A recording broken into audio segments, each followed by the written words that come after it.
নমস্কার, কেমন আছেন সবাই? শর্মিলা রয় বিরুয়া চ্যানেলে আপনাদের সবাইকে স্বাগত জানাই। এই যে আজকে ধোকা করব বলে রেডি করে নিয়েছি। আজকে ভাবলাম রেসিপিটা তোমাদের সাথে শেয়ার করি। আর এই যে ধোকাটা রেডি। এই যে এই ধোকাটা অবশ্য দেখুন কি সুন্দর হয়েছে, লাল লাল ভাজা। অবশ্য ধোকাটা আমি তৈরি করিনি, এই ধোকাটা এইটা মা তৈরি করে পাঠিয়েছে, শুধু আমি রান্না করে নিচ্ছি। আর এই যে মশলাটাও রেডি। এতে কাজু আর একটু পোস্ত, গুঁড়ো লঙ্কা একটু মেশানো রয়েছে, আর একটু টমেটো দেবো। আশেপাশে কত কথা হচ্ছে, একটু শুনতে পাবেন, একটু ইগনোর করবেন সবাই প্লিজ। এই যেতে একটু জিরে দিয়েছি, তেজপাতা, শুকনো লঙ্কা, আমি টমেটো দিয়ে দিই। আজ শনিবার, আজ আমাদের নিরামিষ, সেই জন্য ধোকাই খাবো। আমি এই ধোকা কিন্তু সেইভাবে বানাতে পারি না এটা ভালো করে। এটা ওই জন্য মা বানিয়েছে, মাকে বলেছে একটু করে, মা বানিয়েছে। আর এই যে একটু ধনিয়া পাতা কেটে রেখেছি, সরিষালে একটু দেবো। আর এই মশলাটা চলুন, টমেটোটা ভাজা ভাজা হয়ে গেছে, মশলাটা একটু দিয়ে দিই।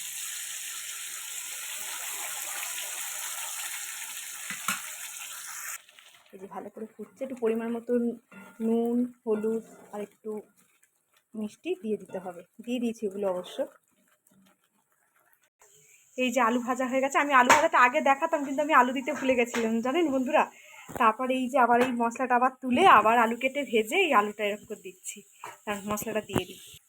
এটা পুরো ভাজা মশলা, গরম। চন্দ্রমুখী আলু তো তাড়াতাড়ি গলে যাবে, ভালো করে একটু ভেজে নিয়েছি। চলুন একটু আলুগুলো সেদ্ধ হয়ে যাক, তারপর ধোকাগুলো দেওয়া যাবে।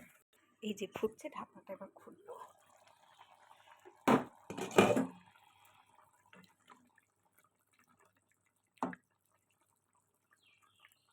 আলুগুলো সেদ্ধ হয়ে গেছে, এবার ধোকাটা দিয়ে দেওয়া যাক। অল্প অল্প সবটা দিয়ে দিলাম। একটু পরিমাণ মতো নুন মিষ্টি দিয়ে দিয়েছি। চলুন একটু ফুটুক।